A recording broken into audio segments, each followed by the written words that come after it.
Today is the Feast of the Transfiguration, and Richard has kindly,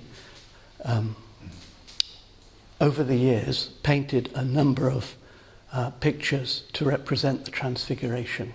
So before I begin my talk, which is relevant to the theme of Transfiguration, one of them is here, you can see, one of them is up on the side there, and the other you'll have to have eyes in the back of your head, but it's over here.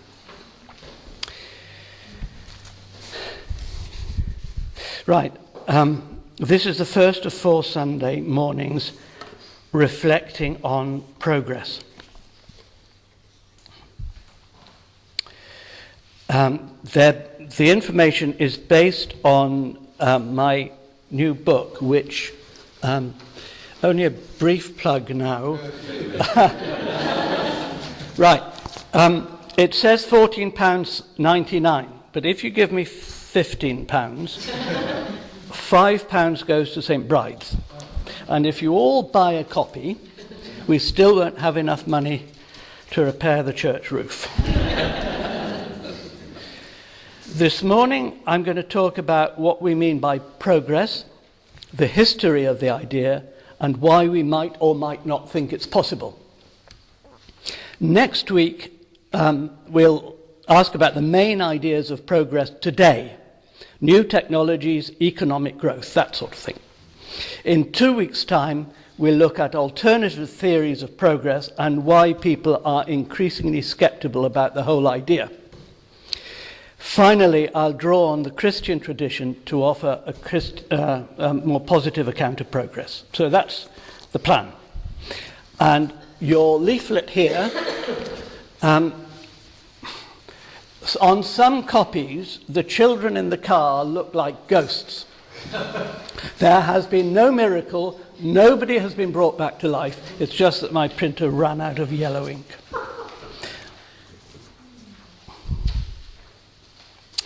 Progress means change for the better. We all have times when things seem to be getting better. For now, for us. But things are getting worse for other people, and maybe in the future things will get worse for us. The big question is, could the future be better for everyone? Do we have good reason to hope for a better future all round? It depends on your underlying worldview, the basic assumptions about reality that most of us never think about. To illustrate how different they can be, I'm going to summarize Aeschylus's Agamemnon. Now, Aeschylus was a tragic poet writing in Athens in the 5th century BC, and he tells a traditional story, drawing on Homer's epics. Right. King Agamemnon has got his fleet together. He's ready to sail across the sea to attack Troy and get Helen back.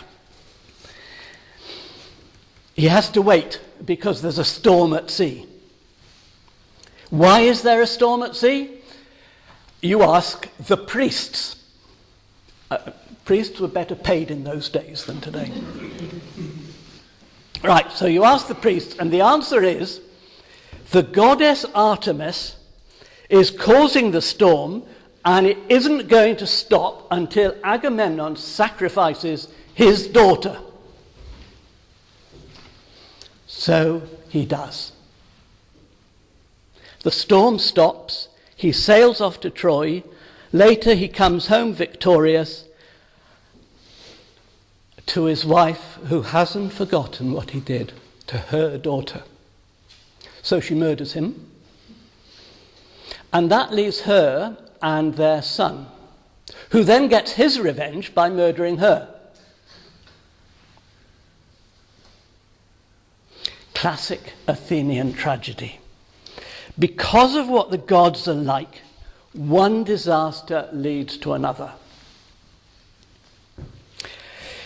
It's a bit too easy for us to dismiss it as the superstition of an ignorant age. It's more spiritually significant than that. I do wish the goddess Artemis had been in the House of Commons. Do you remember that day when the House of Commons voted on whether to drop those bombs on send the bombers to Syria, and Hilary Benn spoke in favour and Jeremy Corbyn spoke against?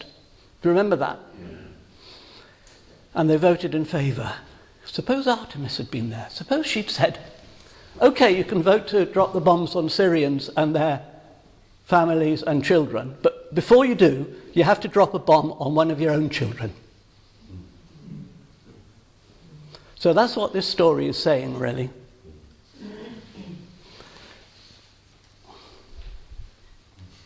Still, if the world was governed by gods like Artemis, obviously there would be no possibility of progress, except on a very short scale.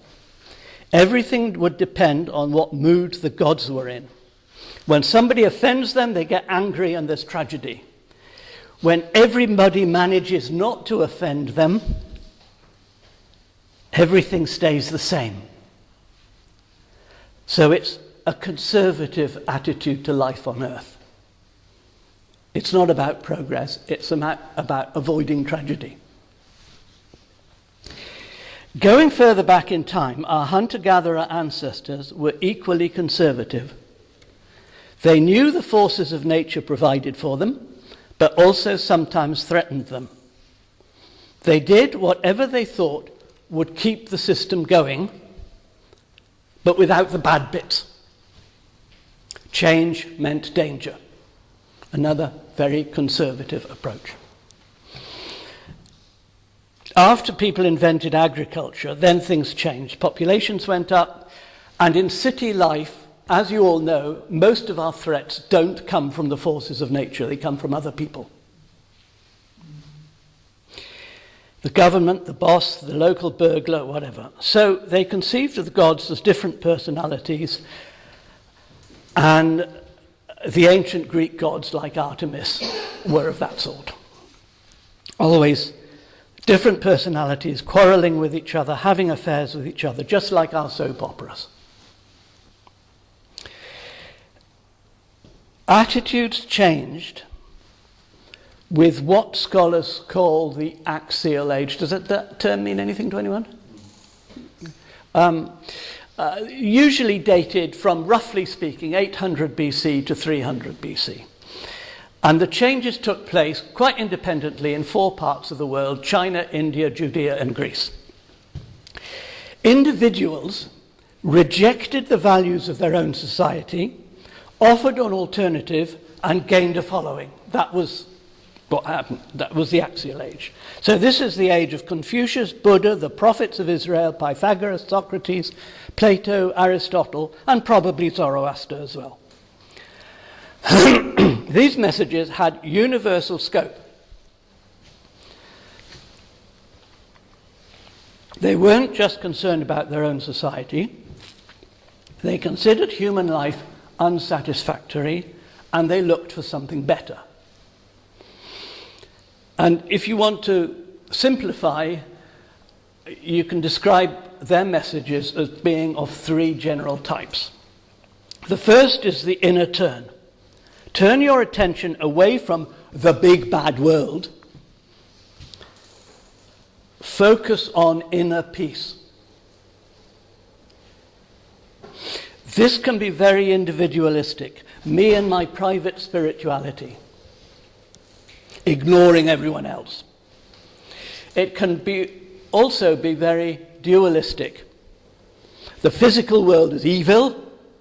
The spirit within is where redemption is to be found. Among early Christians, we get it in the Gospel of Thomas, which never made it into the Bible, and many Gnostic sects. Because the world is evil, it must have been made by evil or stupid gods.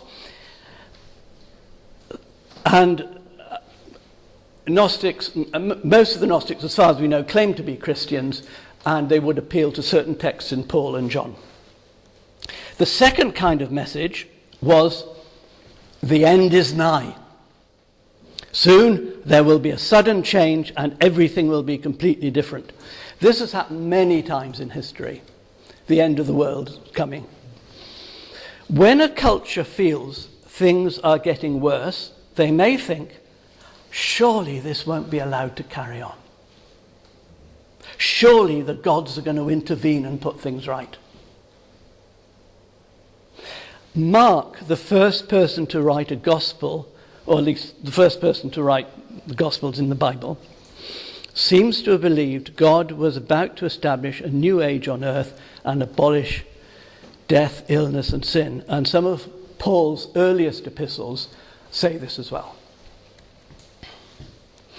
So that's the second kind of message. The third kind of message was to expect gradual progress through history. This makes better sense for people who believe the world is maintained by consistent forces that just go on and on without change. It developed first, as far as we know, with the idea that there's only one God who doesn't make mistakes and isn't threatened, so things are going to carry on. So, if we are to hope for a better future, there must be a God-given way for things to improve. That's the logic of it. Now, over the last 40 years, New Testament scholars have increasingly believed that the teaching of Jesus was of this last type. Somebody coming?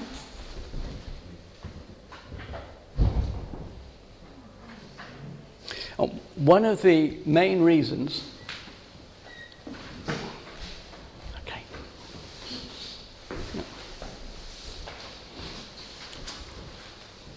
One of the main reasons for this is that Jesus was crucified. That's the one most certain thing about Jesus.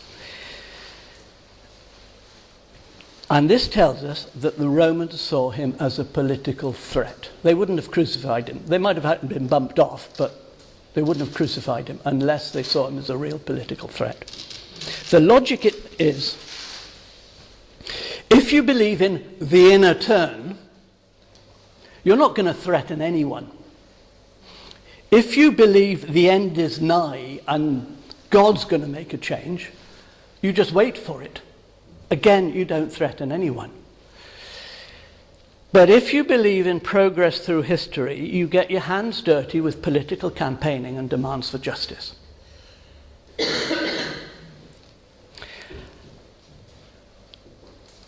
If this is what Jesus did, and these days New Testament scholars largely think he did, then that would explain why the Romans crucified him. So this is where the modern idea of progress has its sources. Medieval Christianity largely abandoned it, but oddly enough, modern secular theory retained it and then dumped God and kept it without God. So it's the other way around. Over the next 2 weeks, we'll look at what differences that makes. But for now, just to summarize, 3 characteristics of the God-based idea of progress. And they're on your handout. First, a good world with potential for improvement. If it isn't created good in the first place, we're back in the world of Artemis and Agamemnon. Life is inevitably tragic. If there's no room for improvement, this is as good as it gets. Second, the unity of humanity. We are all created by the same God and loved equally. Foreigners are God's children, created to be blessed just like us. And this is why we sing, all are welcome, all are welcome, all are welcome in this place. Everybody is a child of God, loved by God. Progress is about a better world for all of us, not just us at the expense of other people. And the third thing is linear time. The world order is going to carry on. It doesn't keep having stops and starts and reversals as one God defeats another. It just carries on, uninterrupted. There's a long-term process. Modern science depends on this assumption. Modern science was impossible until there was a consensus about linear time. So from this point of view, the content of progress is spiritual and ethical. It's about using our freedom to become more like the way God has designed us to live at our best. So that would be what progress is about. Now, you're going to finish this off now. We can have 10 or 15 minutes. And I've put some questions on your sheet. You might ignore them, but if you'd like to move your chairs around and make small groups in the customary manner, we can have a bit of time discussing it.